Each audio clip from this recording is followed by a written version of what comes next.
Seguimos con el primer congreso industrial, donde están todas las pymes, donde están todos los trabajadores, donde están los empresarios y, como ya habrás escuchado, están los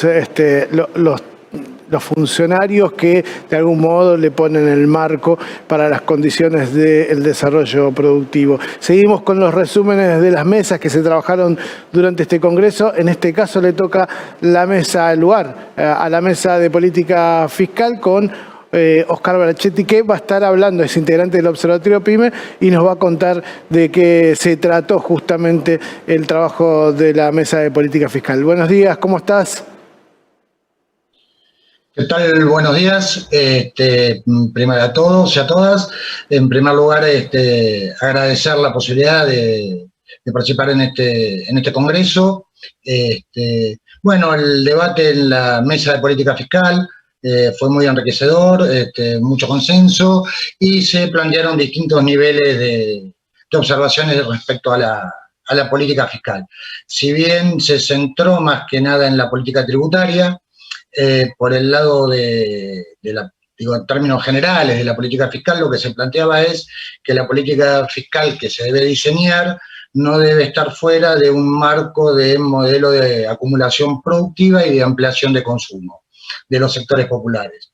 En este sentido, desde el punto de vista del gasto público, tiene que reforzar, o de las estrategias de la política pública, deberían reforzar una distribución progresiva del ingreso, sobre todo destacando que, dado los niveles de informalidad que hoy tenemos en la economía argentina, los aumentos salariales, por más que le gane la inflación, no son una herramienta, si bien son fundamentales, no son suficientes. Y en este sentido, políticas de gasto donde se promueva o se fortalezca el tema de la educación, la salud, políticas alimentarias, a la vivienda, contribuirían a estrategia de distribución del ingreso. Pero como decía recientemente, la mesa se concentró más que nada en la política tributaria.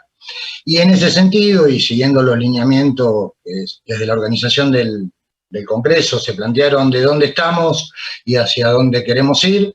En el término donde estamos se destacaron distintos niveles de análisis, desde las cuestiones macro, destacando que la estructura tributaria argentina es una estructura tributaria regresiva, es decir, tributan más aquellos que menos tienen, concentrada básicamente en el IVA, en el sentido que el IVA aporta casi el 40% de la recaudación tributaria, seguido luego por ganancias y en menor medida por impuesto a los créditos y débitos bancarios, conocido como el impuesto al cheque.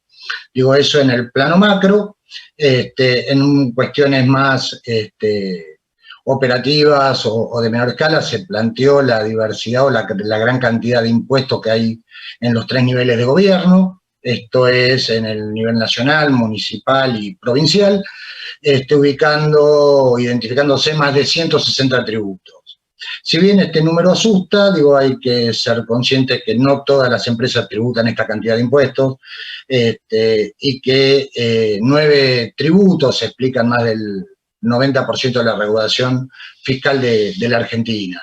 Es decir, de estos 160 tributos, 80 son básicamente 85, están identificados como municipales, que son tasas e impuestos municipales, que ahí van a gravarse, depende de las actividades y depende el tamaño o los segmentos de empresa. Por otro lado, alrededor de 40 a 45 son provinciales y otro tanto son nacionales.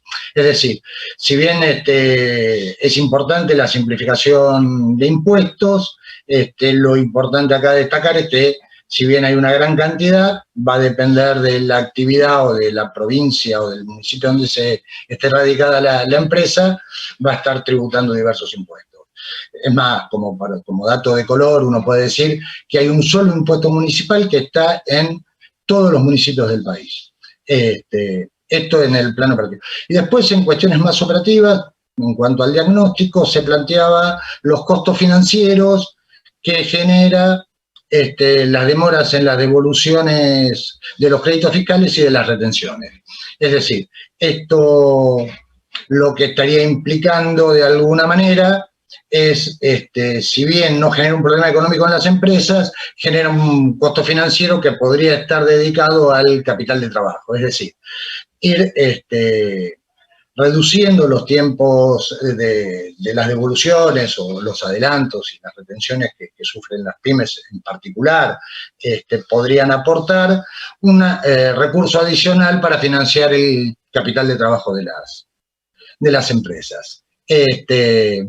Veo por el lado de las propuestas, viendo que el tiempo es escaso, por el lado de la propuesta entonces se consensuaba que es necesaria una reforma tributaria de carácter progresivo, donde lo que deberían no solo modificarse los tributos, en particular el IVA, a través de devoluciones, a los sectores más vulnerados de este país, a través de diferentes mecanismos, como es hoy en día la tarjeta alimentar, que tiene una devolución de IVA, pero ampliar esas escalas, ampliar la progresividad de los impuestos existentes y recuperar algunos impuestos o imponer algunos impuestos que le den progresividad a esta estructura, como puede ser volver a tributar la transferencia gratuita de bienes, que es el famoso impuesto a la herencia, o en su defecto aumentar la progresividad del impuesto a la ganancia, de la transferencia de inmuebles, como términos generales y macro, digo. Y en términos operativos se planteaba la necesidad, un mecanismo, por ejemplo, ante la demora de la devolución de los créditos fiscales, una alternativa sería tratar de que esos créditos fiscales, que la FIP después de 3, 4, 5 meses, habría que estudiar bien el periodo, pueda generarse un certificado de crédito fiscal que le permita cancelar los aportes patronales a las empresas. Y dado que veo acá a Ariel en pantalla, me queda solo agradecer la participación. Bueno, en otro momento profundizaremos las ideas trabajadas. Así que ya muchas gracias. Oscar Brachetti, muchas gracias, integrante del Observatorio PYME, hablando justamente sobre el trabajo que se hizo en la mesa de política fiscal.